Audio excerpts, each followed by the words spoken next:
cristianos que gobiernan bien sean considerados dignos de doble honor, principalmente los que trabajan en la predicación y en la enseñanza. Primera de Timoteo 5:17. Producciones Ebenecer y Rema TV presentan el estudio de pastores del Ministerio Ebenecer con el apóstol Sergio Enríquez. Una transmisión en vivo desde la ciudad de Guatemala. Padre, te damos gracias.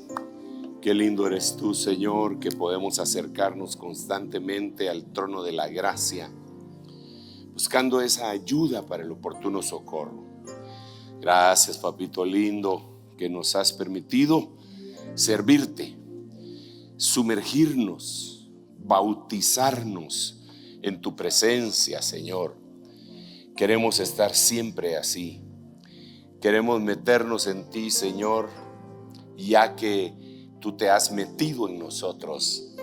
Ahora queremos meternos en ti, en el nombre de Jesús, estar en ti, en el nombre de Jesús, con la ayuda del Espíritu Santo. Saca de nosotros todas aquellas cosas, Señor, que no son agradables delante de ti, para que no seamos expulsados de esa tierra tan linda en la cual nos has introducido. Danos tu palabra, tu unción, tu gracia.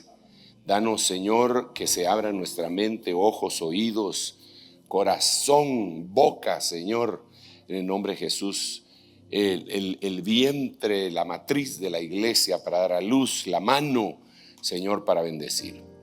Gracias, Padre, por esta belleza que permites que vivamos a diario. Amén, amén y amén. Denle un aplauso al Rey, hermano amado. Pueden descender, mis hermanitos de la alabanza. Que les bendiga. Bueno, yo he estado meditando muchas cosas y creo que ayer me hacían una entrevista a unos hermanitos y me decían qué representaba para mí el retiro. Y les voy a dar a ustedes un avance. No les voy a decir todo, pero y les digo, bueno, pues para mí representa eso, un retiro, retirarse. Y tengo aproximadamente, no sé si son 46 o 47 retiros anuales, de esos como los que acabamos de hacer, aparte de todos los demás retiros que se han ido exportando, ¿verdad? Porque hacemos un retiro en Canadá, uno en Estados Unidos, uno en México, uno en Centroamérica, uno en Sudamérica, uno en Europa y uno aquí en Guatemala. Y a veces mini retiros como el que todavía le debemos a Shela, que vamos allá y hacemos un mini retiro. Y al final de cuentas lo que es estar sumergidos, ¿verdad? Ese himno que la verdad que no sé quién lo hizo, pero qué bueno está, que dice: atrapado en tu río poderoso, atrapado en la corriente de, ¿cómo dice? Atrapado por tu río poderoso, atrapado, ¿qué? De todo eso. Sé que libre ser, pero atrapado vas a ser libre. Qué bonito, ¿ah? Esclavizado vas a ser libre, ¿ah? Porque si Dios te da la libertad, pero no se la rindes a Él y te vuelves esclavo, te vas a perder. O sea que parecería incongruente y antagónico lo que estoy diciendo, pero si quieres ser libre, esclavízate, ¿verdad? A Cristo. Entonces, ¿qué es un retiro? Pues retirarnos, ¿no? Entonces, me preguntaban, ¿y va a haber estudio? Porque ya tuvimos una semana, ¿verdad? Si no estamos en el río, pues no podemos salir, ¿verdad? Y más, hay otro himno también que me gusta que dice, vamos a ver cómo es que dice, ese sí sé quién lo hizo, pero dice, y ahí estar perdido horas y horas, hablando de, o sea, creo yo que uno de los beneficios que Dios nos da a nosotros los que somos siervos y siervas a tiempo completo, es que el retiro es permanente, ¿verdad? Porque todo lo que tenemos que hacer o tendríamos que hacer sería ocuparnos de la oración y del ministerio de la palabra. El ministerio de la palabra, desde luego, abarca varias cosas: estudiarla, entenderla, ponerla en práctica, enseñarla, que son diferentes facetas, ¿no? Mientras que si todavía estamos trabajando a tiempo, no a tiempo completo, sino que pues part-time, dicen allá en mi pueblo, quiere decir que todavía necesitamos esos retiros, ¿verdad? Se retiro. Bueno, eso he estado pensando. Padre, ayúdame, Señor, para no desviarme lo que les tengo que decir a estos señores y señoras y señoritas. Ay, Señor, estoy muy feliz, hermano, de que el Señor nos bendiga tanto. En el mundo la gente, digamos, estará pensando cuándo viene el otro feriado. Es hasta el 1 de mayo que voy a poder ir a la playa a enseñar mis lonjas, ¿verdad? Y nosotros solo salimos de un retiro, ya estamos en el otro, ya estamos en la iglesia. Qué cosa más linda. Yo creo que el evangelio es lindo. Eso creo. Y creo también que en medio de esa belleza hay problemas, ¿va? No estoy diciendo que no hay problemas. Creo que hay espinas. Los rosales tienen espinas, ¿va? Pero qué bellas flores, ¿va usted? Pero tienen sus espinitas. El pescado tan rico que usted come, delicioso, ¿va? Pero tiene espinas. O sea, todas las cosas tienen un cierto grado de dificultad, ¿va? Pero eso no le quita lo delicioso a la vida que Dios nos ha dado. Hago toda esta introducción para poderle hablar de las espinas. He estado platicando con los hermanos hace ya bastante tiempo y quiero continuar con ustedes acerca de algo que me tiene bastante inquieto. Creo yo que el ministro, que los ministros, nosotros, sin el ánimo de mistificar las cosas, debemos de sentir el olor de la atmósfera en medio de la cual estamos viviendo. Ahora, esa atmósfera a la cual le sentimos el olor no es necesariamente ver solamente el lado positivo, ¿sí? Es más o menos como los sentidos que Dios nos dejó. Digamos, en los sentidos que Dios nos dejó, hay cosas que nos alertan. Digamos, usted va caminando por ahí por la calle y de repente siente un olor a carne asada. Pues qué rico, ¿a usted? O a pollo frito. Pues qué rico. Cuando veo algunos hermanos que todavía están acá, pero que tienen que ir de regreso a su país allá en Estados Unidos, y seguramente se va a encontrar con un olor a pollo frito cuando vayan de regreso en el avión. Pero ese sentido, y se recuerda que los sentidos muchas veces se homologan a los ministerios, ¿verdad? Los 5 sentidos, a los 5 ministerios. Y el sentido del olfato también advierte. Porque hay cosas que no se ven ni se oyen, pero cuando empiezas a sentir un olor X, Y o Z, es una alerta, es una alarma. Hay una fuga de gas. Esa no la ves ni la oyes. Si la oyes, ya estás en el cielo, creo yo. Pero tu olfato la percibe y dice, es peligroso. Empecemos a investigar, abran las ventanas, puertas y todo, que salgan los niños y todo, y llamemos, porque hay una fuga de gas. Lo detectó el olfato. Tenemos problema con el olfato. No, el olfato no es el problema, pero se acostumbra. Porque un olor fétido nos puede causar náusea, descomponernos el estómago, etc. Pero el organismo tiene sus mecanismos de defensa y puede acostumbrarse. El problema es que si cuando uno se acostumbra, ya no, se echó a perder la alerta, ¿verdad? Tiene que venir una persona que está limpia en cuanto a eso, y cuando siente, por hermano, aquí quien se paró, empiezan a ver los zapatos, ¿verdad? Y el otro ya se había acostumbrado. Entonces, ¿Por qué les digo todo esto? Yo creo que nosotros estamos viendo una atmósfera. Claro, sí, yo entiendo que es una atmósfera también en donde hay muchas bendiciones, vienen sobre nosotros, por eso le digo que qué lindo el Evangelio. Pero hay peligros que nosotros debemos de detectar. Y decir, oh, aquí hay gato encerrado. Entonces, dentro de la atmósfera que vemos, la Biblia nos ayuda. Yo les estaba predicando anoche a los hermanos que veo cosas que pasan simultáneamente, paralelos, por decirlo así, en la vida de los personajes de la Biblia. Y uno de ellos es cuando el pueblo de Israel está saliendo de la cautividad. Entonces, una de las cosas que yo veo es que están saliendo, hay un derramamiento, por ejemplo, hay un derramamiento de sangre inocente, ¿va? Matanza de niños, una matanza terrible de niños, ¿va? Y eso lo estamos viendo nosotros acá. Hay una matanza espantosa de niños, ¿va? 72 millones de niños abortados anualmente. Échale pluma a eso. En la Segunda Guerra Mundial, que se tardó 7 años, desde los primeros bombazos, porque los historiadores ponen otro tipo de números. Yo no, yo lo pongo antes de la invasión a Polonia.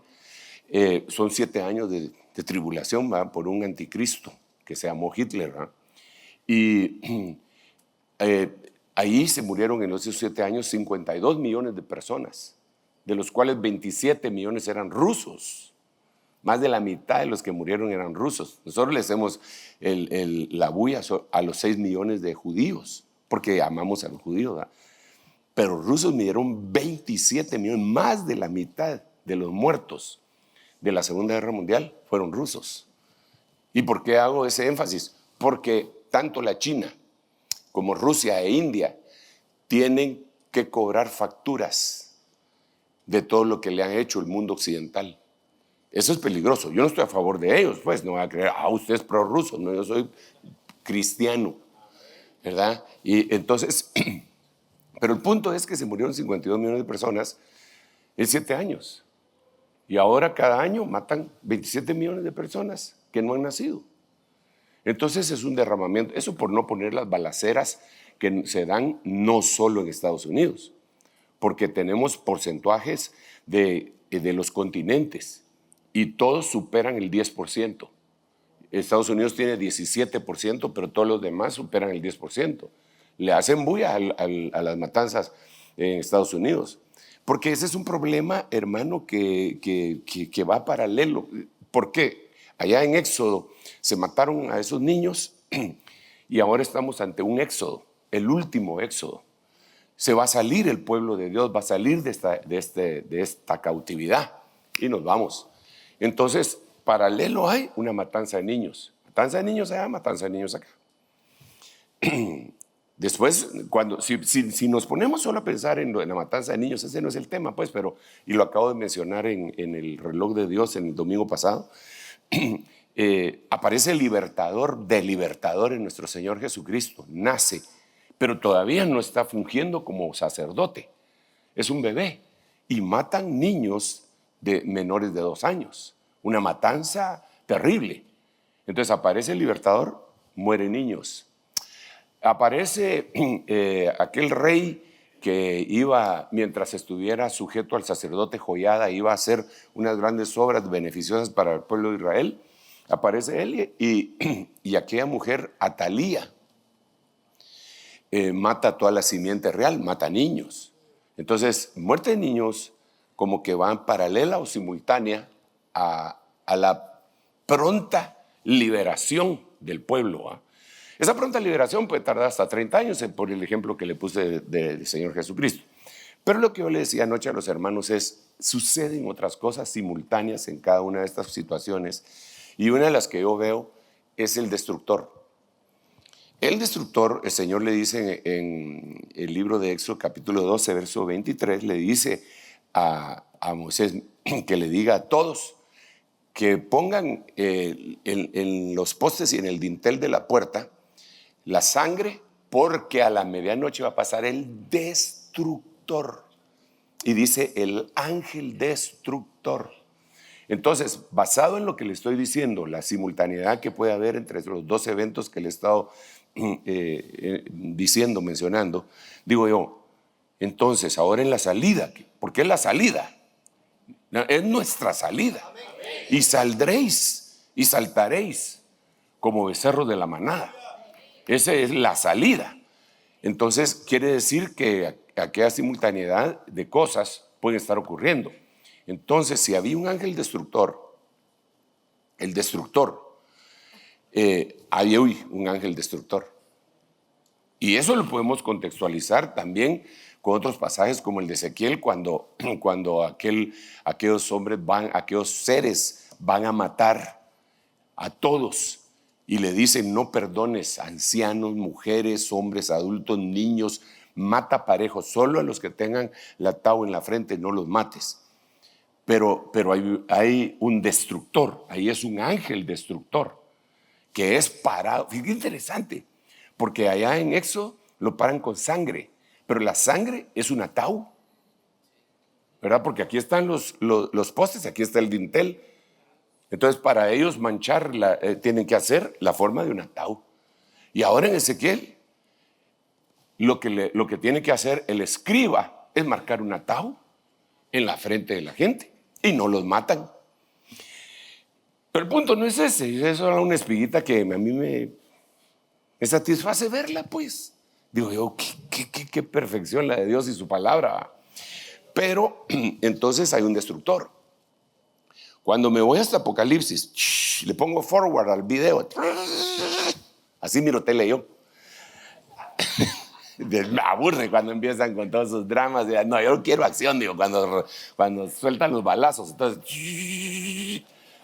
bueno, entonces ahora me voy hasta Apocalipsis. Y en el capítulo 9, después de que se destape el abismo, aparece un tipo que dicen que es el ángel del abismo, que tiene por nombre en hebreo y en griego Apolión, Abadón en hebreo y Apolión en griego. Y cuando vamos a ver qué quiere decir destructor. Entonces digo yo, ¿hubo destructor allá? ¿Hubo destructor en medio? Y hubo destructor al final.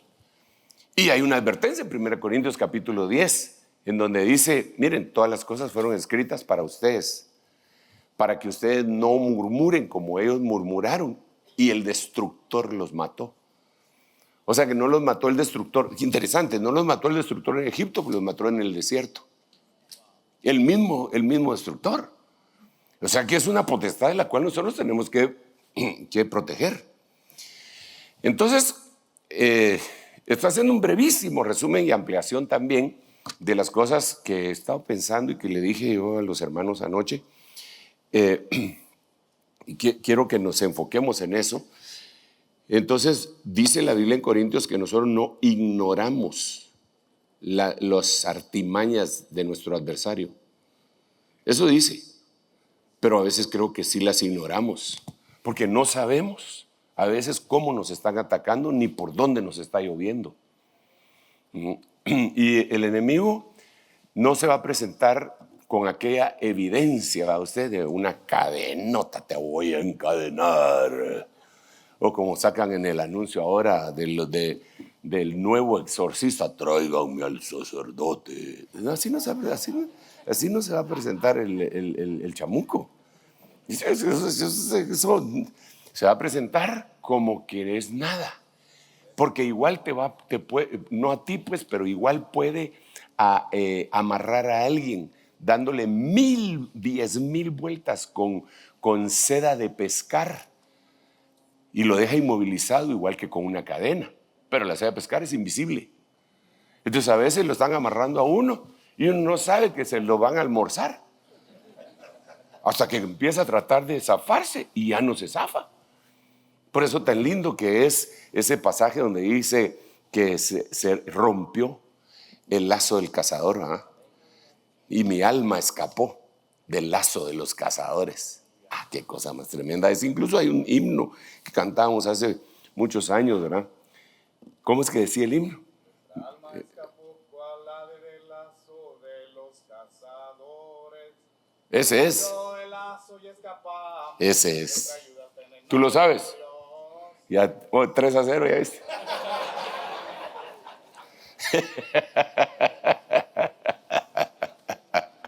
Y bueno, pues la cosa está que cuando analizamos esto, yo le estaba platicando desde hace más de un mes y lo mencioné en el retiro también, de cuán hermosos son los pies sobre los montes, de los que anuncian la buena nueva, y las 5 unciones que traía el Señor en Isaías 52:8 y 7 y 8, y cómo eso se traslada a los ministros en Romanos 10:15 y cómo eso se traslada a la iglesia en Cantares 7:1.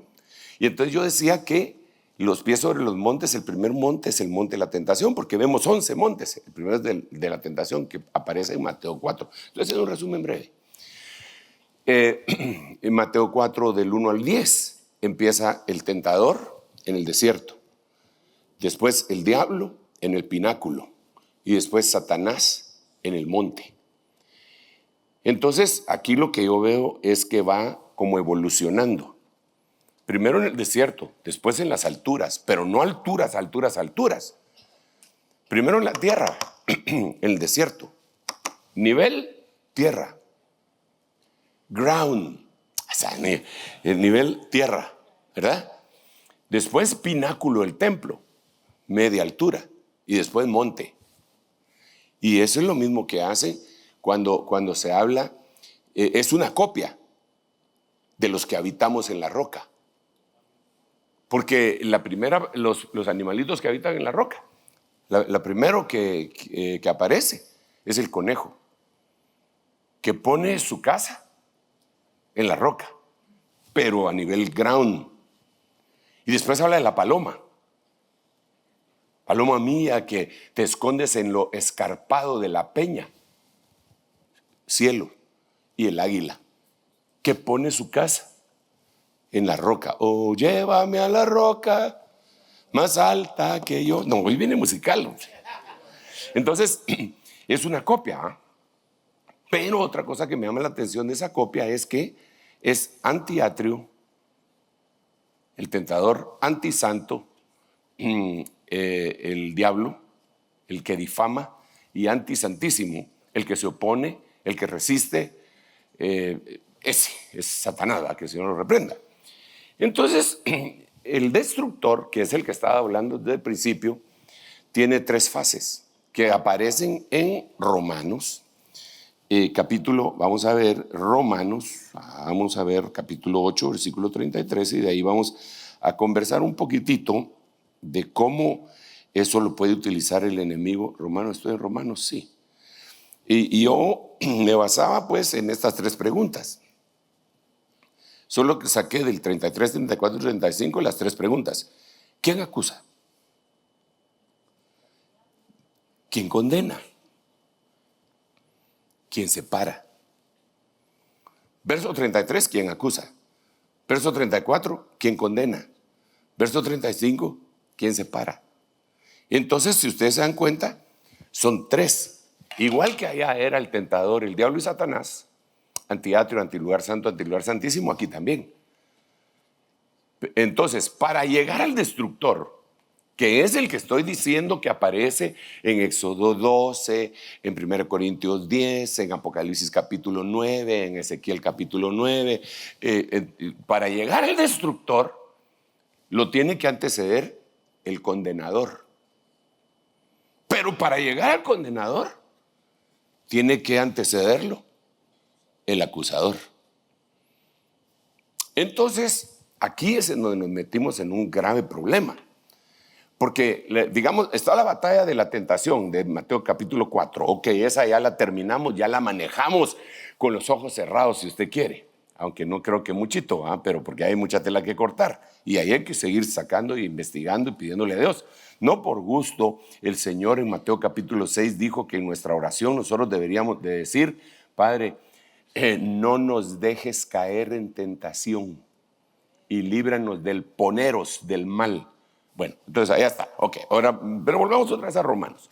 Entonces, realmente, si nosotros queremos matar al destructor, a quien deberíamos de atacar es al acusador. Esta es una de las preguntas que mucha gente le hace, la gente que no conoce a Dios, ¿verdad usted? Y que quiere acusar a Dios, porque son temibles, ¿verdad? Acusan a Dios. Le dicen, sí, ¿por qué Dios decía que mataran a niños, a bebés, a los amalecitas? Saúl era buena gente, no quiso matar a los niños.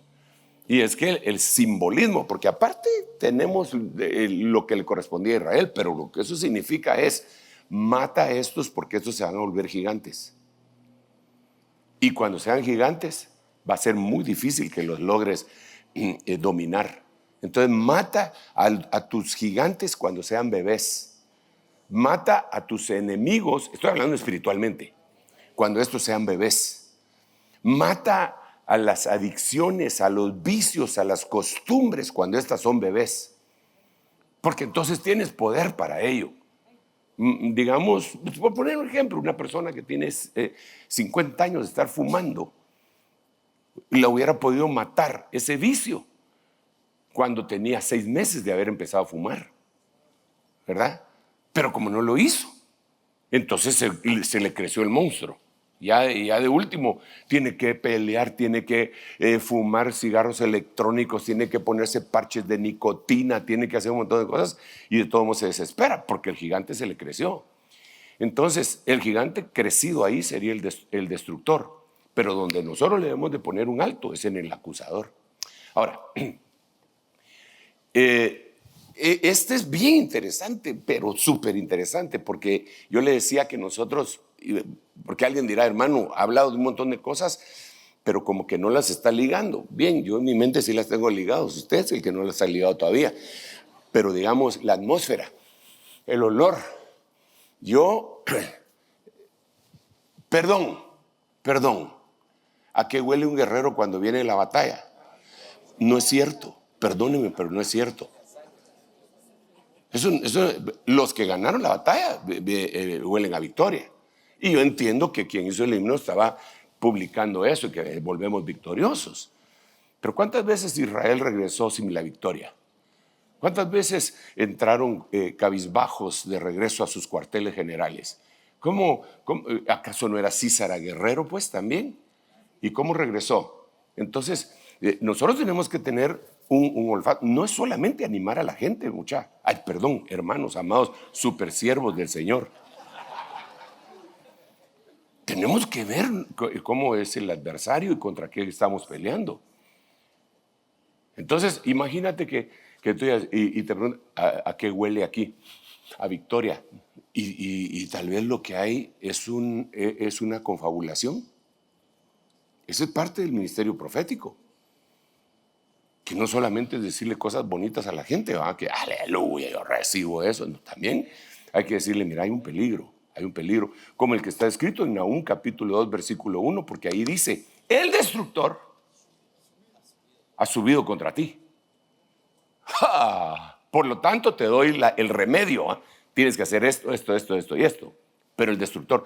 Y fíjese que eso me sirve bastante, porque ayer yo le decía a los hermanos, y les ponía un ejemplo, si usted me permite utilizar parte de la presentación que el Señor me dio para platicar con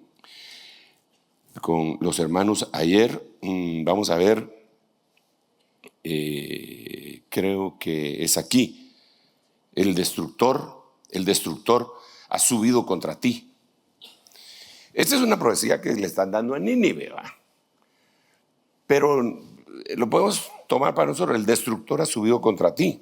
Monta guardia en la fortaleza, vigila el camino, fortalece tus lomos, refuerza tu poder.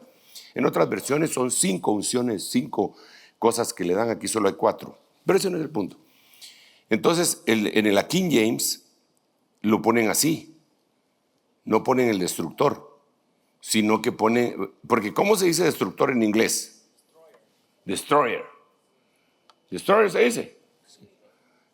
Pues el destroyer ha subido contra ti, pero aquí no dice así, sino que dice he that dasheth in pieces. Claro que este es un inglés antiguo, ¿verdad? Mire lo que quiere decir, el que rompe en pedazos, el que dispersa, el que separa. Entonces el que separa que sería el versículo 35 del libro Romanos 8. Es el destructor. Entonces, ¿cómo destruye el destructor? Separándonos. Entonces, si hay una división en una iglesia o en un hogar o en una familia, ¿quién está actuando? El destructor. ¿Pero dónde empezó todo? En la acusación. Entonces tenemos que ver el asunto de la acusación. Es importantísimo que nosotros analicemos.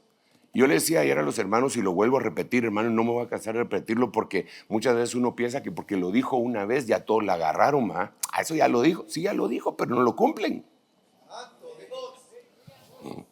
Entonces, yo le decía a los hermanos ayer que para combatir una acusación, no se tiene que combatir con otra acusación.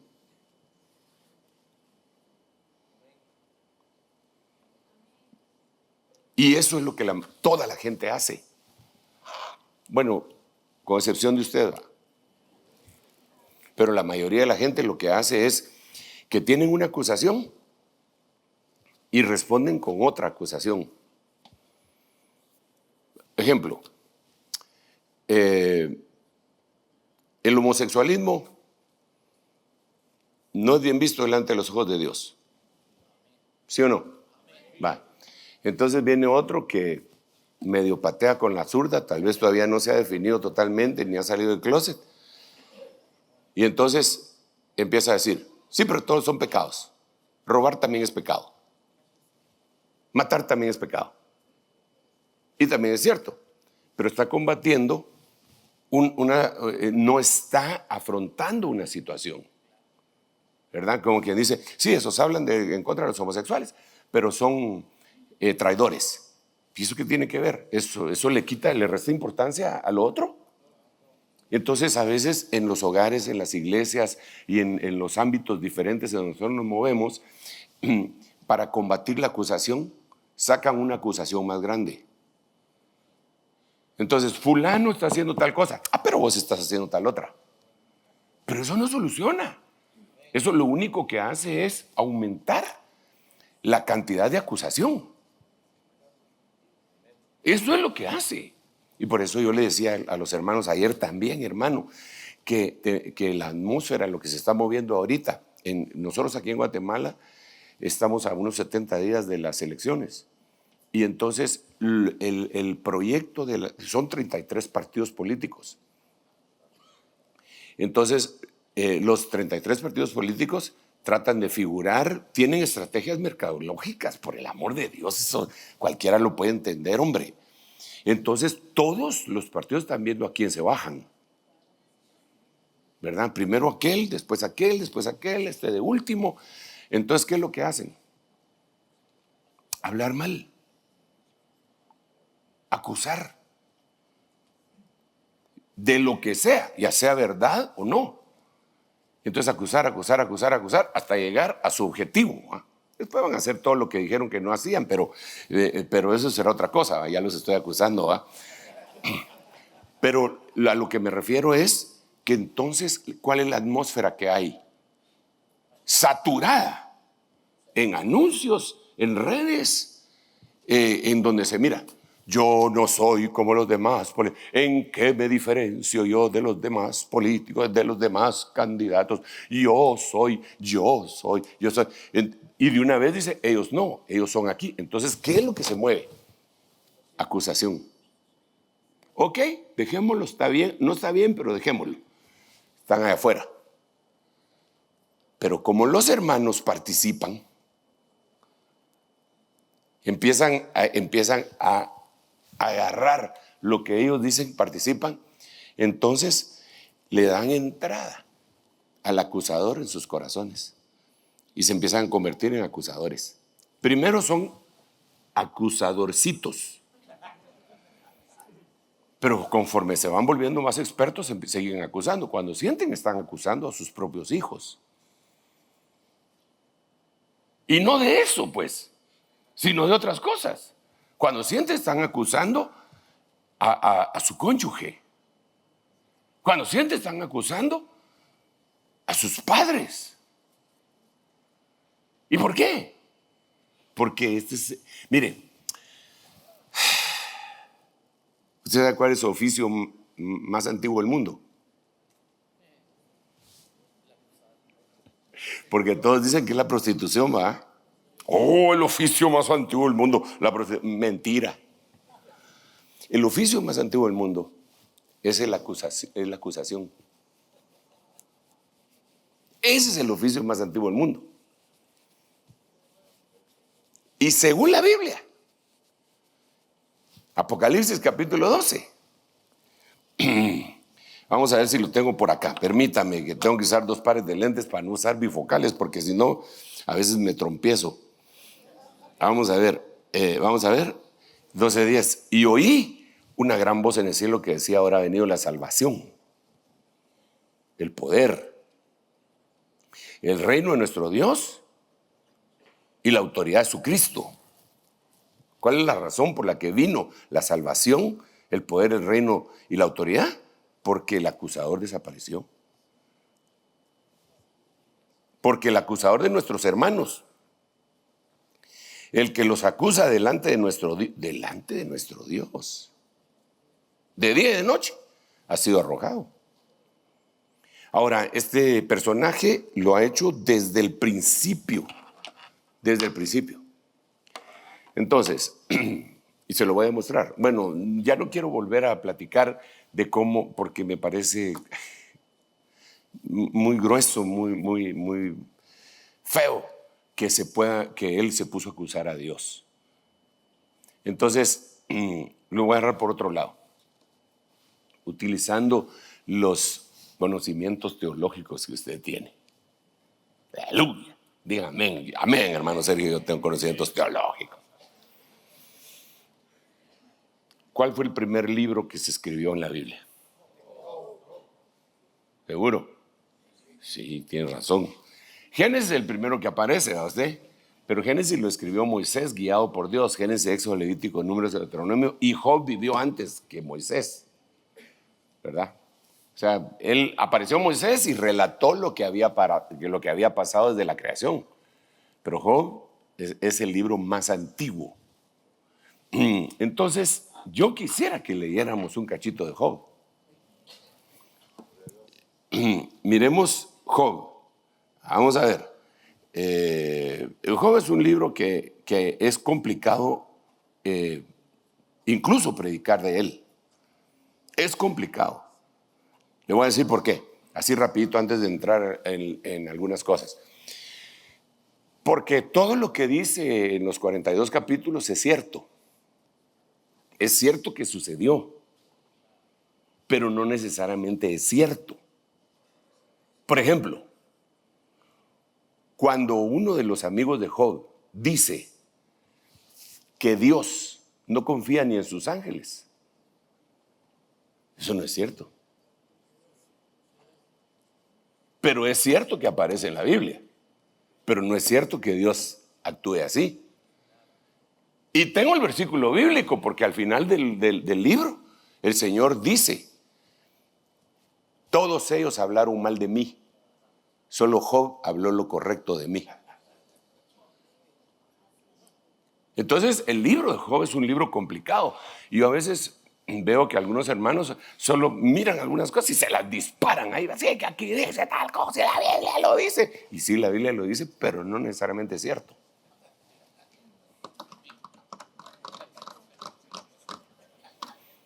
Sí, ahí hasta la Llorona aparece. ¿No lo ha leído usted? Ahí aparece el sombrerón. Se lo voy a leer rapidito. Ahorita voy. Vamos a ver. Bien que saben los... ¿Quién está hablando?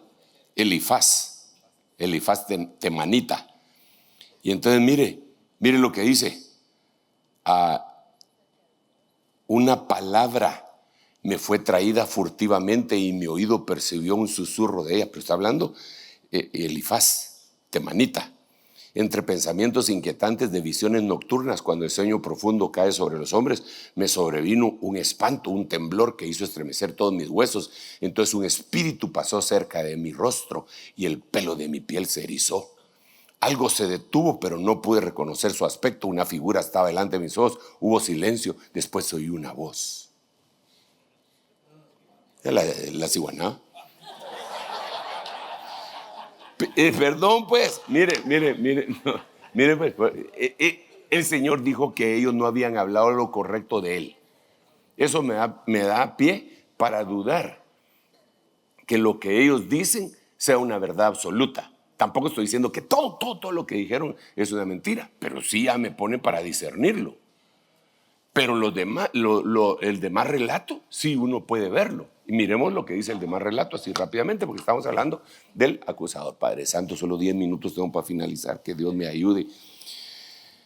Hay un hombre en tierra de Uz llamado Job, y era aquel hombre intachable, recto, temeroso de Dios y apartado del mal. Le nacieron 7 hijos y 3 hijas. Aquí describe toda su riqueza, que usted ya lo ha mencionado muchas veces, en sus predicaciones incluso.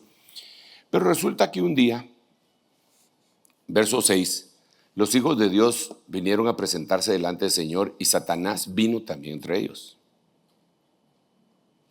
El Señor le dijo a Satanás, ¿de dónde vienes? Entonces Satanás respondió, de recorrer la tierra y de andar por ella. El Señor le dijo a Satanás, ¿te has fijado en mi siervo Job? Que no hay ninguno como él sobre la tierra, hombre intachable, recto, temeroso de Dios, apartado del mal. Y mire la acusación. Empieza la acusación. ¿Acaso teme Job a Dios por gusto? Ni modo. Si lo tenés, ¿dónde te pongo que el sol no te dé? ¿Cómo no va a estar bien? Entonces, ahí lo que está haciendo es una acusación en contra de Dios y en contra de Job. Job es un interesado, le está diciendo. Si tú quieres, yo te ayudo, te ayudo, Dios. ¿No has hecho tú una valla alrededor de él, de su casa y de todo lo que tiene por todos lados? Está bien bravo que no le había podido entrar, ¿va? Has bendecido el trabajo de sus manos, sus posesiones han aumentado en la tierra. Pero extiende ahora tu mano y toca todo lo que tiene y verás si no te maldice en tu propia cara. El acusador. Ahora, el acusador lo que pretendía era llevar el destructor. Y lo llevó. Pero ese Job, mis respetos, hermano. Qué hombre más impresionante. ¿Con qué razón Dios dijo lo que era desde los primeros versículos? ¿Va? Salió airoso. Pero reconoció también que habían cosas en él que no era el acusador el que lo tenía que corregir, sino que el Espíritu Santo, porque aquí existe una diferencia. El diablo, cuando dice cosas que puedan que sean ciertas de nosotros, lo dice acusándonos. El Espíritu Santo nos convence de pecado, justicia y juicio. El diablo no, el diablo solo acusa. Sí, eso es una...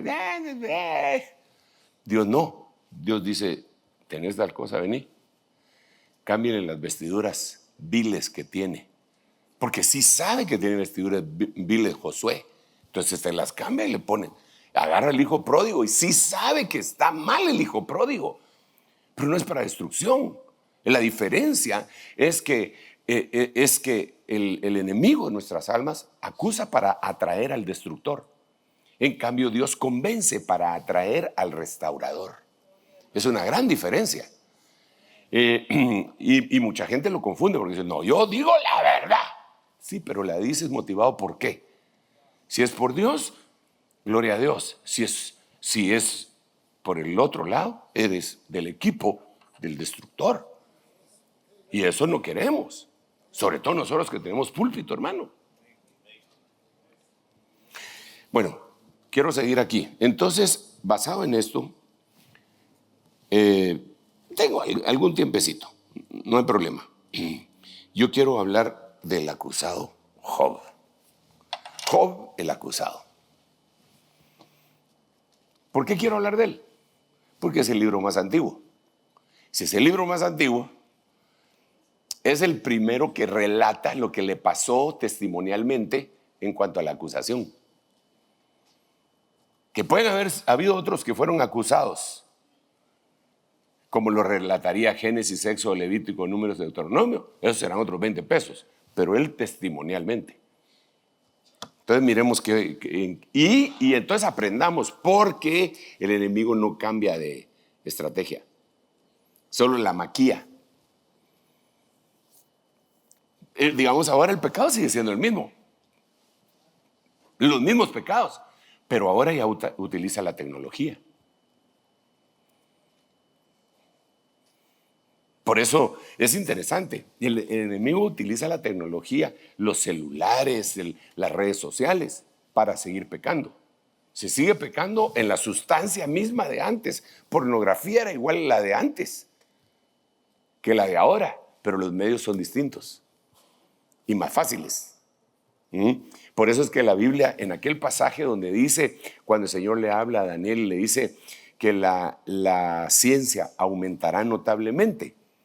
Y yo me adhiero a esa traducción, pero también a una interpretación que hizo otro traductor que dice que la iniquidad, en vez de decir ciencia o tecnología, dice que la iniquidad aumentará en el mismo pasaje.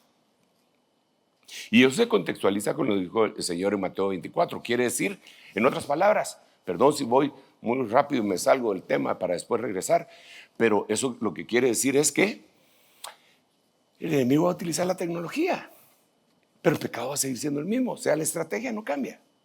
Ok, una vez dicho eso y que todos lo entendimos, primero Dios, ni un amén quiere decir que nadie lo entendió, solo yo. Entonces ahora miremos esta acusación. Job es acusado de mezquindad. Esta es la pura prueba. El hombre está en la pura prueba. Le quitaron a sus hijos, su hacienda, todo le quitaron.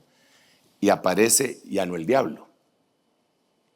Porque por eso le leí el versículo del 6 del capítulo 1, que es el enemigo el que lo está acusando directamente. Pero aquí ya no. Aquí está usando amigos de Job.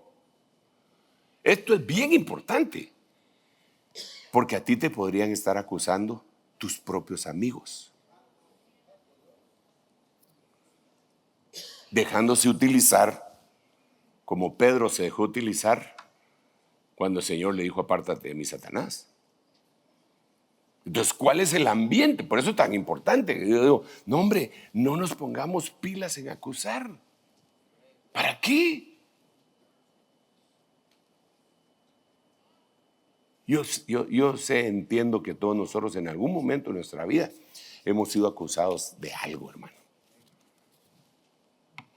Pero el problema es que también hemos sido acusadores. Entonces, tenemos que salir de ese río poderoso y ser atrapados por el río de Dios. Bueno, entonces miremos, Job dio 7. Mira, Job, no le diste de beber agua al cansado y detuviste el pan al hambriento.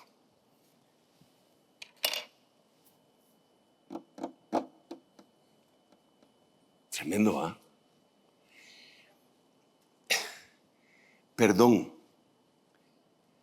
¿Cómo sabían ellos eso? Miremos dónde, vamos a ver, Job 22, si lo tiene por ahí usted rápido, que me pueda ayudar. ¿Quién es el que está hablando? Elifaz. Mire el título que le pone, mire el título que le pone. La maldad de Job es muy grande. Ahora aquí, él le está preguntando, tú no diste beber agua al cansado y detuviste el pan al hambriento. Y entonces lo primero que yo tengo que hacer aquí es, ¿y cómo sabes eso? Job le hubiera podido preguntar, ¿y a ti quién te dijo eso? Por ahí lo oí. No, pero decime quién. Porque Job testifica en cierto lugar y dice, no, si cuando yo tenía dinero, ningún huérfano se iba a la cama sin haber comido. Las viudas eran atendidas. Pero este está asegurando lo contrario. Entonces, ¿en dónde se obtuvo esa información? Porque, hermano, es impresionante. Entonces, una de las cosas en donde nosotros nos podemos convertir en acusadores, que vendría a ser parte del equipo del destructor dentro de la iglesia, sería por tener una equivocada narrativa de los eventos. Y usted sabe que el enemigo, el acusador, lo que hace es que sí narra los eventos, pero les cambia muchas cosas. Por ejemplo, Dios dijo, y sí Dios dijo. No comeréis, y sí Dios dijo, no comeréis. De todo árbol del huerto. No, eso ya no lo dijo Dios. Pero sí mencionó árboles y sí mencionó huerto. Pero solo uno era el que estaba prohibido. Pero entonces, de todas las cosas que dijo, que Dios dijo, solo una es inexacta. Cuando si a usted lo quieren envenenar, no, primero Dios que no, jamás, Padre Santo, en el nombre de Jesús, no le van a poner un veneno espantoso, solo el veneno. Le van a poner la bebida que a usted le gusta, ¿verdad? Y una gotita de cicuta. Y cuando siente va a quedar así.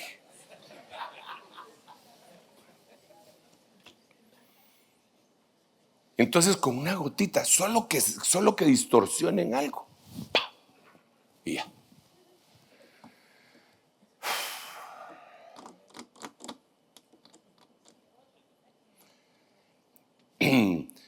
No diste beber agua al cansado y detuviste el pan en la mesa. ¿De dónde sacaste esa información? ¿De dónde la sacaste? ¿Quién te enseñó? No, yo por ahí lo oí de una buena fuente. ¿Cuál es tu buena fuente?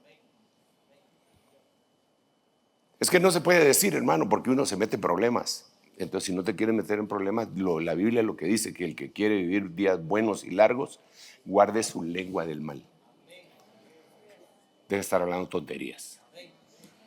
Porque se está volviendo del equipo del destructor. ¿Cuántos quieren ser del equipo del destructor? Yo no, hermano. Yo quiero del equipo del restaurador.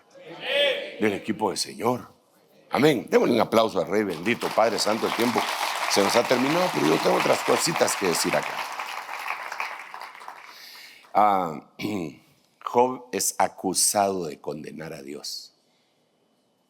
Sí, hermano, no puede haber más falsedad que esa.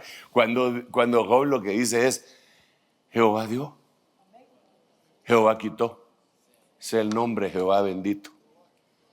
Y ahora dice, se enseñoreará el que aborrece el juicio y condenarás tú al que es tan justo. Tratando de defender a Dios, acusan a Job de que él acusa al Señor. Pero ¿de dónde sacaste eso? Yo no estoy diciendo eso. Yo no estoy diciendo eso. Yo lo que estoy diciendo es que tengo un grave mal en mí, que quiero gritar porque ya no aguanto. Que yo quiero maldecir el día que nací. Eso es lo que está diciendo porque lo dice. Y no solo el día, hasta la partera que me recibió. ¿Qué culpa tenía el pobre hospital ese, va usted? Donde nació Job. ¿Dónde está eso? Mire, el dolor de Job era terrible. Y es que, vamos, ¿dónde estará eso? Vamos a ver, creo que está en el capítulo 3, ¿verdad? 3:3. Vamos a ver, capítulo 3. Si pues Job lamenta haber nacido, después abrió Job su hoja y maldijo el día de su nacimiento y dijo, perezca el día en que yo nací. A mí se me hace que Job nació el 31 de febrero. Por eso no sé el calendario. No sé el calendario, lo quitaron. Y la noche que dijo un varón ha sido concebido. Sea ese día tinieblas, no lo tome en cuenta Dios desde lo alto, ni resplandezca sobre él la luz. Apodérense del tinieblas. Mire qué dolorcito el que tenía. Tremenda. ¿Por qué no morí al nacer o expiré al salir del vientre? ¿Por qué me recibieron las rodillas? ¿Para qué los pechos que me dieron de mamar? Porque ahora yo ya sería tranquilo. Bueno, pero ese es el estado calamitoso en donde está él. Ahora, tendríamos que conjugar la predicación de anoche, que es similar, pero anoche lo que pusimos fue el ejemplo de las acusaciones contra David. Porque a David lo acusaron cuando él estaba en lo alto, en éxito, cuando era rey. Ahí lo acusaron.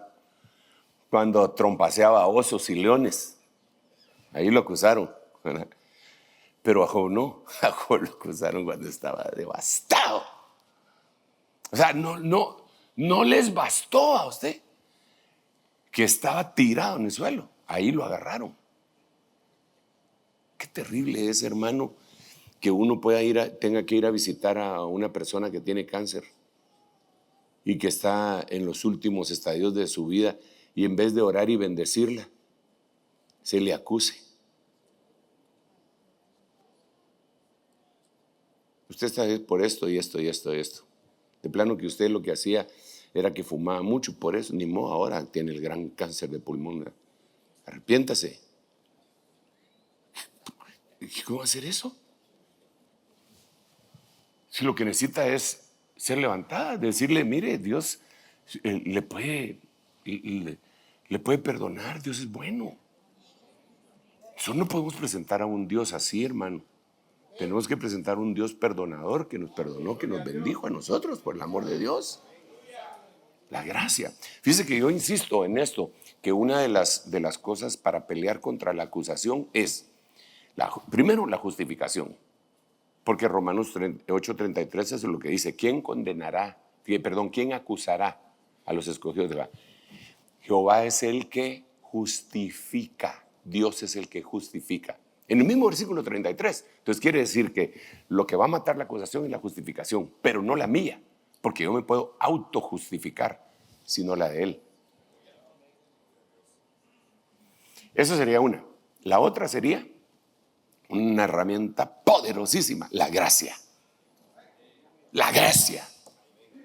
Mire, ok, solo quiero, porque me he ido por todos lados, hombre, que Dios me perdone, pero no me quiero sentir acusado de no decir lo que tenía que haber dicho. Entonces, viene la acusación. Cuando es tan abrumadora la acusación,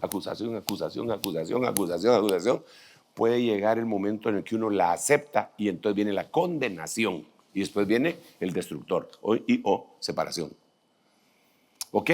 Entonces, para evitar que pase de acusación a condenación, nada más importante que la gracia de Dios.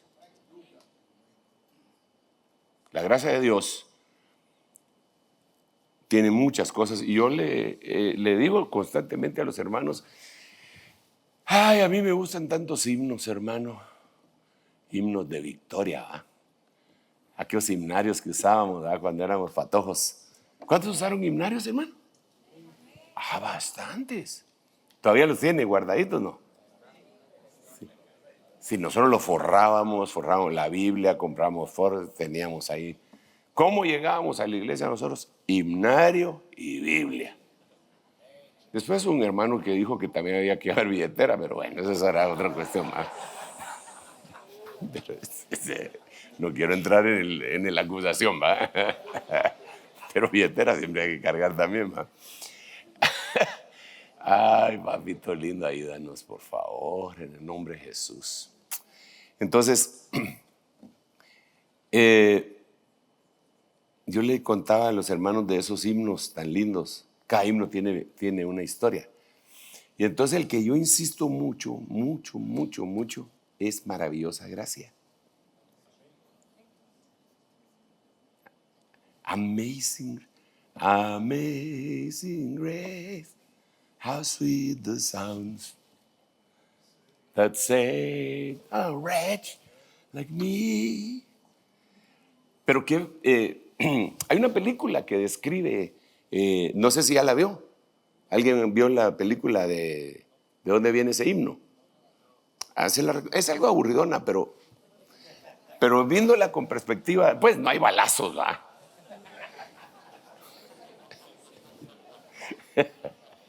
No sale Rambo ni nada ahí, pero al escudriñar, yo he estado siguiendo en la pista a varios músicos que platican de esto. Entonces hay un salmista afroamericano y él dice que ellos fueron a ver quién había hecho ese himno. Bueno, se lo adjudican a esta persona, al que la hizo, pero la música no tienen a quién adjudicársela. Entonces, él lo que dice es que la música esta era el lamento, porque no se parece, entre paréntesis, a ninguna de las músicas occidentales de este tiempo, cuando sucedió esa historia, sino que parecía el lamento africano, ¿verdad? Eso.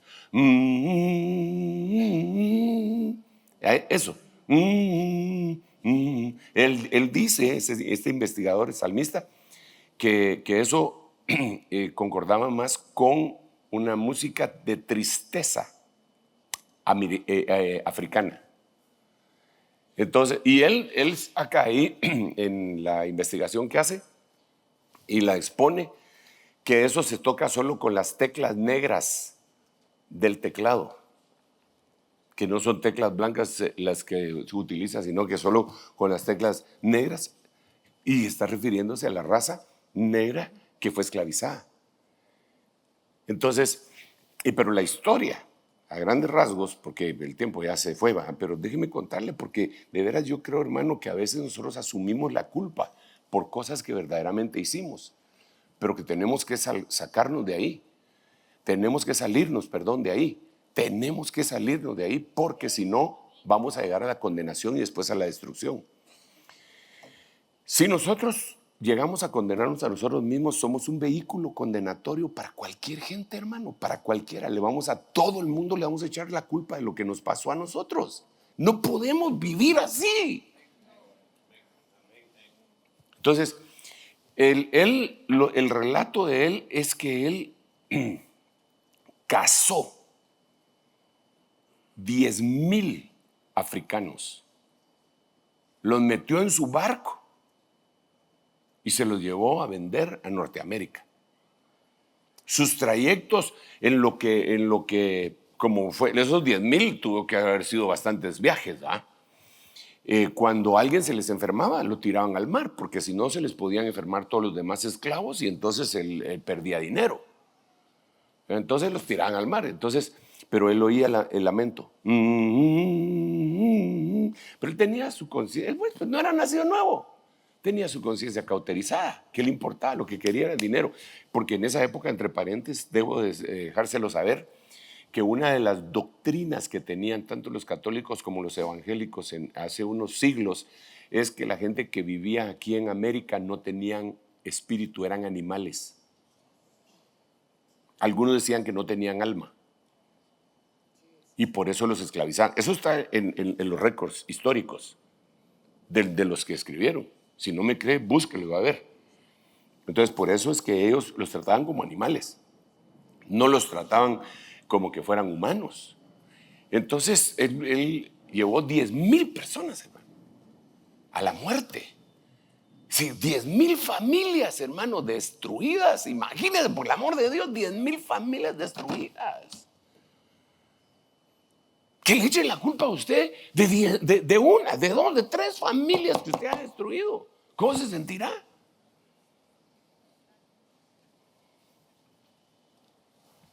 Hermano, si yo estaba leyendo, ay, perdone que le hablo de todo, oye, no me acuse. Pero yo estaba leyendo que Alfred Nobel, allá en los 1800, inventó el trinitotolueno, TNT, dinamita. Entonces se volvió viral en aquel tiempo, la compra de dinamita para diferentes usos, minería, etc., pero para matar gente también y en las guerras. Entonces él se volvió súper millonario. Sueco parece que era él. Entonces dice que su hermano, toda su familia prosperó bastante sus hermanos se inventaban varias cosas. Entonces, uno de sus hermanos se murió y un periodista confundió y creyó que el que se había muerto era Alfred Nobel. Entonces, en la primera plana del periódico el día siguiente puso: se murió el mercader de la muerte, Alfred Nobel. Y cuando él lo vio, dice que le pegó, pero tremendamente, su corazón. Y entonces él se puso a pensar cómo lo iban a recordar las generaciones venideras como el mercader de la muerte. Entonces, por eso fue que él puso los premios Nobel, con toda la fortuna que había hecho. La comerció, hizo bonos, no sé qué, cómo fue el arreglo. Pues él era un genio y seguramente para que siempre tuviera esa plata. Entonces dedicó, creo que 5 premios Nobel para que todo el mundo lo relacionara con cosas buenas y no con el dinamita. Entonces, Premio Nobel de la Paz, más manchado que un tigre, ¿va? Pero bueno, eso es otra cosa, ¿va? Sí, hermano, propone, bueno. Premio Nobel de la Paz, ahora tienen premio de economía, premio de investigación, son premios Nobel. Entonces, todos cuando dicen premio Nobel, vas a recibir el premio Nobel, ¡ala, qué bonito vos! ¡Ala, qué bueno! Y $1 millón para el ganador, ¿va? El premio, el reconocimiento y $1 millón. ¿Cuántos quieren ganar un premio Nobel? ¡Aleluya!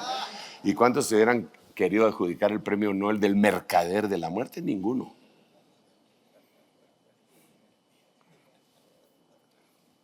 Padre.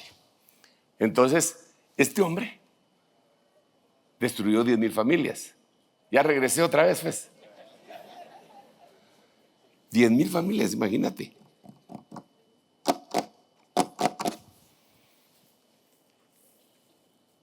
Si la condena que sienten algunas personas, hermano, que destruyeron un matrimonio para casarse con la persona que le robaron al otro o a la otra, sienten condena en su corazón por haber destruido un hogar.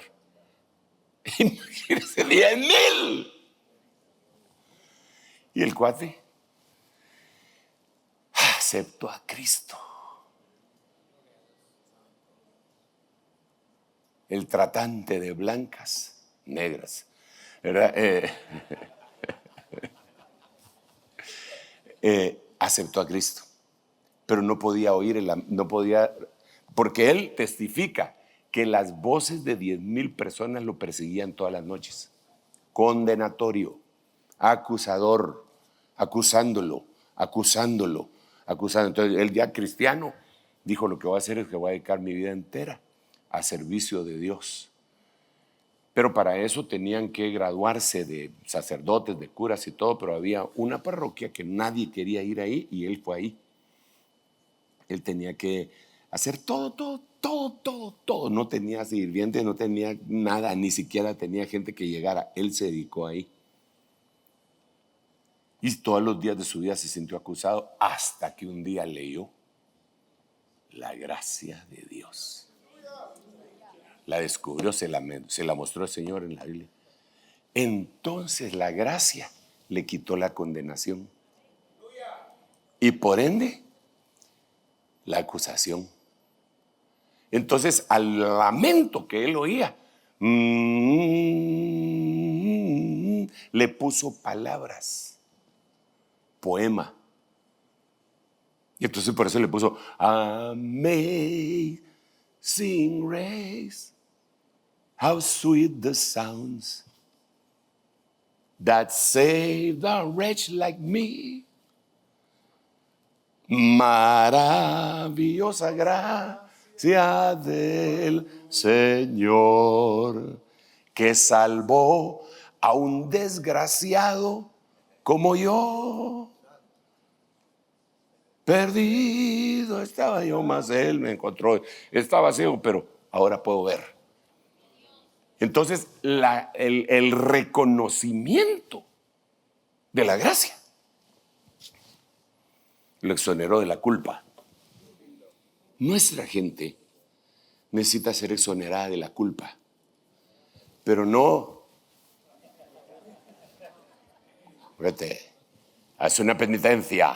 Camina 5 kilómetros de aquí para no sé cuánto, de rodillas. No, tampoco estoy acusando, solo estoy diciendo que esa no es la forma. ¿Por qué no venís, Jorgito, y cantás ese himno? En inglés, en español, y para meterte otro gol, en francés.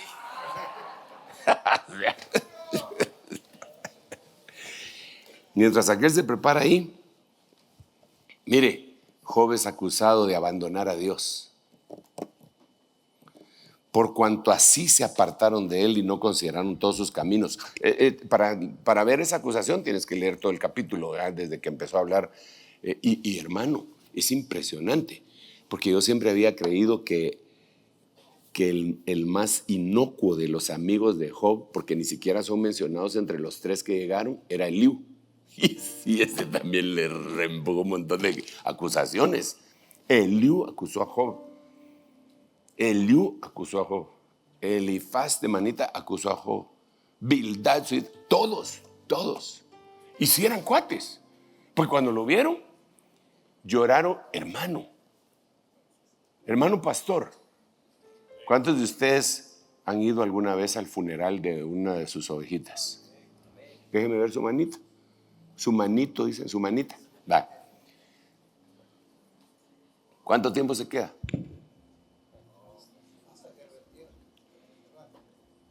Algunos hasta que lo entierran. Que aguanten, man. Algunos otros un ratito, solo para que lo miren. No solo para que lo miren. Esa es una acusación, va usted. Perdón. Pues yo a veces voy, hermano, termino de predicar y me dijeron, fíjese, y voy rápido, pero me tengo que levantar bien temprano para la oración y entonces digo, voy a ir y voy a orar y me voy a... Pero estos 7 días, te aseguro que ninguno de nosotros hace 7 días, rasgaron sus vestiduras, se echaron tierra encima y se sentaron sin hablar. 7 días. Nada que pasaba el carrito. ¿Quiere una su sopita? ¿Quiere un su sanguchito? 7 días. Eso dice la Biblia. ¿O no? No se lo voy a leer porque no lo miro convencido. Vamos a ver, ¿en dónde estaría eso? Aquí, en el capítulo 2. Dice, cuando los 3 amigos de Job, Elifaz, Bildad y Zofar, oyeron todo el mal que habían ido sobre él, vinieron cada uno de su lugar, puesto que se habían puesto de acuerdo para ir juntos a condolerse y a consolarlo. ¿Qué tal que se hubieran puesto de acuerdo para acusarlo? Y cuando alzaron los ojos desde lejos y no lo reconocieron, levantaron sus voces y lloraron. Cada uno de ellos rasgó su manto, esparcieron polvo hacia el cielo sobre sus cabezas, se sentaron en el suelo por 7 días y 7 noches, sin que nadie le dijera una palabra porque veían que su dolor era muy grande. 7 días, 7 noches. Mire, sin acusar, pero sí analizar, ¿por qué ellos empezaron? Si ellos iban para condolerse y consolarlo, ¿por qué ellos se pusieron a acusarlo? Claro, deben de haber tenido información errónea, como ya dijimos, pero yo imagino que en algún momento han de haber dicho, no puede ser que le haya pasado esto a este. Aquí hay gato encerrado. Algo malo debe suceder. Algo malo, porque la maldición no viene sin causa. Dice Proverbios, ¿verdad? Aquí algo está pasando. No, sí. Si hubieran tenido Biblia como nosotros, hubieran dicho, sí, joven fui envejecido, no he visto justo desamparado ni su simiente que mendigue pan. Y a este le mataron a toda su simiente. Aquí hay algo, este no es justo. Hermano, a veces un hermano de la iglesia tiene un accidente. Es que había dejado de venir, lo miraba feíto. Cuando yo predicaba ya no se reía. O sea que payasos nos volvimos, ¿verdad? Sí, lo estaba viendo yo un poco así como retraído en la iglesia y de vez en cuando no llegaba. y ya lo estamos acusando. No podemos estar en ese equipo, creo yo. Es difícil esto, hermano, solo por el Espíritu Santo, porque no podemos irnos a los extremos tampoco, ¿eh? No podemos irnos a los extremos. Nosotros tenemos unas responsabilidades en donde vamos a tener que oír la culpa de algunos. Por eso es que la Biblia dice contra un anciano, ¿qué dice? No admitas acusación, a menos que, entonces sí se puede admitir, pero hay un protocolo, a menos que hayan pruebas y dan 2 o más testigos. Pero así por así, ¿no? Yo, Sergio Guillermo Enríquez Oliva, necesito la gracia de Dios. ¿Por qué no cantamos tú? Maravillosa gracia. ¿Cantarla en inglés? Amazing grace, how sweet that sound that saved a wretch like me. I once was lost, and now I am found. Was blind, but And now now I see. I see. Ahora en español. Maravillosa gracia, cuán dulce sonar, que salvó de lo peor como yo.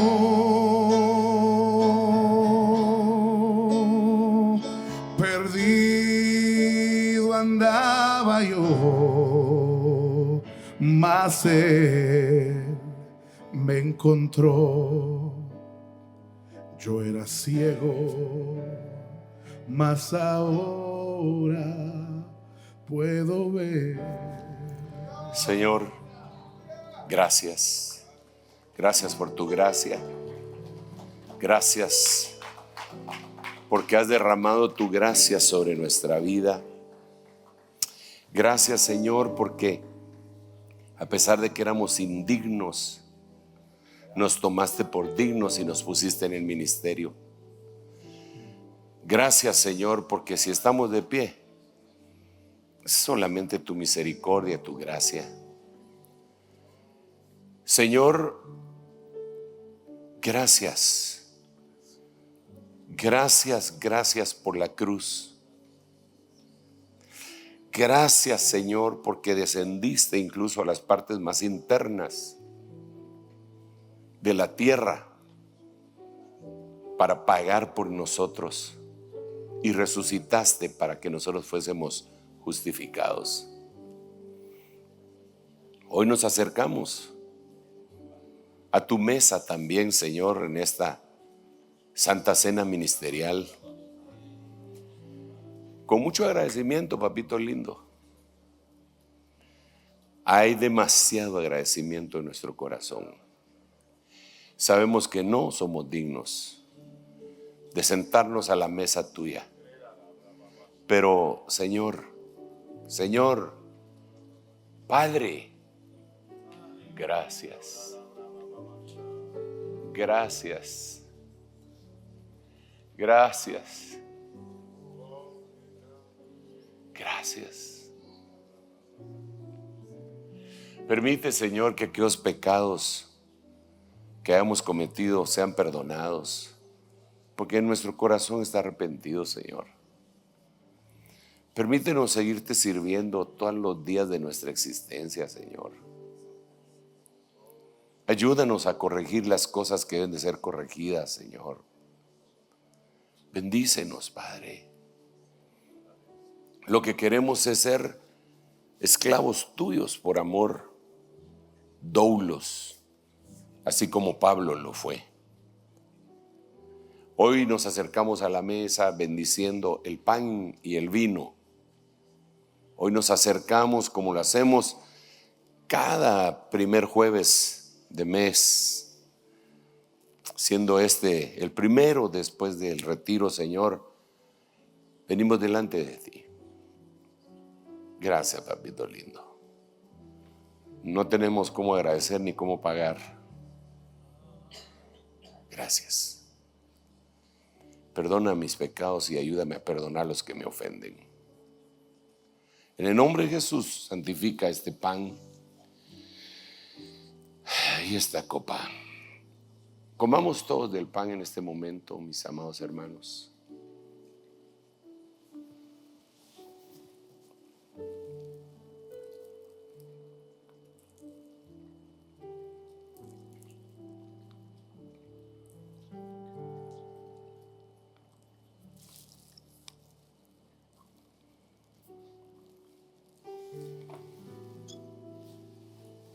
Pon en alto tu copa y dile: gracias, Señor, por la copa del nuevo pacto en tu sangre.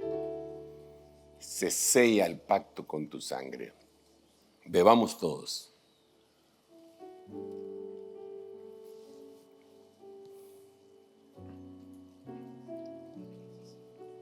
Gracias, Jesús. Wow. Qué cosa más linda. Qué bonito.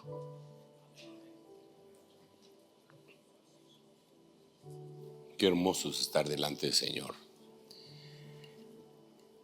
Cuán bienaventurado es aquel hombre a quien Jehová no le imputa pecado. Yo creo que su sangre nos hace libres, hermano. Aleluya. La verdad que no sé cómo finalizar, pero qué bonito. Yo siento bien sabroso en mi corazón y espero que usted también, ¿verdad? Que le dé el Señor nuevas fuerzas para seguir adelante en esta tarea ministerial, ese regalo divino, hermano. Yo creo que esto tiene que impactar nuestro corazón definitivamente. Saludamos a nuestros hermanos apóstoles que están en Zoom. Les bendecimos en el nombre de Jesús. Tuvimos la dicha de verles a cada uno de ellos allá en el retiro hace una semana. Y qué bueno que les podamos seguir viendo a todos y cada uno de ellos. Les saludamos, les bendecimos. Mandamos no sé si ya se vieron ahí. Bueno, no sé si los van a ver a ustedes, pero díganles una bendición aquí a los hermanos. Les bendecimos, hermanos. Gloria a Dios. Aleluya. Qué bueno. Y no sé si hay algunas personas más en el Zoom. Sí, ahí están varias personas, pastores, de diferentes lugares. Qué bueno. Les bendecimos a cada uno de mis hermanos desde México, de todos lados. Todos lados. Qué bueno. Qué bueno, qué bueno, qué bueno. Hay algunos que no están aquí, pero van a ver, No, ya ellos hayan avisado, no hay problema. Son bastantes, hermano. Wow, qué bendición. Qué bendición. Mire, son un montón, hermano. Si puedes, ahí miro los hermanitos. ¡Hala, qué excelente! Qué bueno, ya están algunos en su lugar de origen, ¿verdad? Que estuvieron en retiro y regresaron. Son bastantes. Gloria a Dios. ¡Wow! ¡Qué bueno! ¡Aleluya! Ahí está Marito manejando. Vaya, Marito, para Chela. Qué bueno ese Señor. Qué bueno. Los bendecimos, hermanos. Bueno, devuelvo el tiempo, no sé a quién. Pero, la ofrenda, Padre Santo, Dios mío. Oremos por la ofrenda. Padre, gracias, Señor. Gracias. Qué rico estar en tu presencia. Bendecimos la ofrenda en los diezmos que tus siervos traen al alfolí apostólico. Gracias, Señor. Amén, amén y amén. Pueden pasar, mis hermanos. Y entonces ahora sí, ¿verdad? Dejamos el tiempo ahí. Gloria porque a ya Dios. me estoy poniendo Gloria a Dios. dramático. Entonces Gloria a mejor Dios. dejemos el tiempo. Que el Señor les siga bendiciendo abundantemente a todos. Solamente tengo que dar un anuncio. El próximo jueves, primeramente Dios, nos volvemos a juntar acá en zona 5 y hay algunas peticiones especiales de oración. El pastor Hermenegildo Coque de Palencia está cumpliendo años hoy. Quiere que lo bendigamos. No sé por dónde está el pastor que cariñosamente le decimos Gilo de Palencia. Queremos bendecirle. También la pastora Wendy de Ramírez, que está cumpliendo años. ¿Dónde Y están? Dale. si se pueden acercar, por favor. Y también queremos orar por la hermana Marielos Itzep, que parece que está bastante dañada en su salud, específicamente sus riñones. No sé si estará presente para que podamos orar también por Mira, sanidad. también hay que añadir ahí a Mario Peña, ¿verdad? Mario Peña y también hermana Doris. También me parece que está hermano Gudiel. ¿Trajiste a tu esposita? Si está, si pueden venir, por favor, para que podamos orar por ellos. Ahí me hermano Gilo. Qué bendición verte. Gloria a Dios. Qué bueno. Después de que oremos, ahí se recuerda que viene la información de la preproclama. No es cierto. Ay, Señor. Hermano, oremos primero por los cumpleañeros y después oramos por los que están padeciendo. Padre, en el nombre de Jesús, gracias por la vida que le has dado a estos hijos tuyos. Gracias por ese regalo tan precioso, Señor. En el nombre de Jesús, Señor, permite que sus días que vienen incluso sean mucho mejores que los que han vivido. Nosotros los bendecimos y damos gracias por el día que nacieron. Bendecimos el día que nacieron, en el nombre de Jesús. Aquellos hermanos que están atravesando por problemas de salud, Señor, en el nombre de Jesús, en el nombre de Jesús. Te rogamos por hermano Mario Peña, por hermana Doris de Sandoval también. Hoy vengo, Señor, imponiendo manos para que venga completamente una sanidad. Toda la lucha que has estado sosteniendo, retroceda la enfermedad. Todo diagnóstico, toda sentencia en el nombre de Jesús la anulo y vengo proclamando bendición, sanidad, salud para tu vida. En el nombre de Jesús, bendigo tu vida en el nombre de Jesús, tu salud, que venga a ser como un regalo de este día para tu vida. En el nombre de Jesús, cada uno de mis hermanos reciba la bendición. Amén, amén, amén y amén. Dale un aplauso al Rey bendito. Ay, Señor. Bueno, hay algo en la atmósfera. Aparte de eso que ya le dije, ¿va? Hay algo bueno, muy lindo, de bendición y de sanidad y de salud. Yo sé que sí. Entonces nos seguimos viendo. Producciones Ebenecer y Rema TV presentó el estudio de pastores de Ministerios Ebenecer con el apóstol Sergio Enríquez. Una transmisión en vivo desde la ciudad de Guatemala. Para más información, visita nuestro sitio web www.ebenecer.org.gt o en nuestras redes sociales.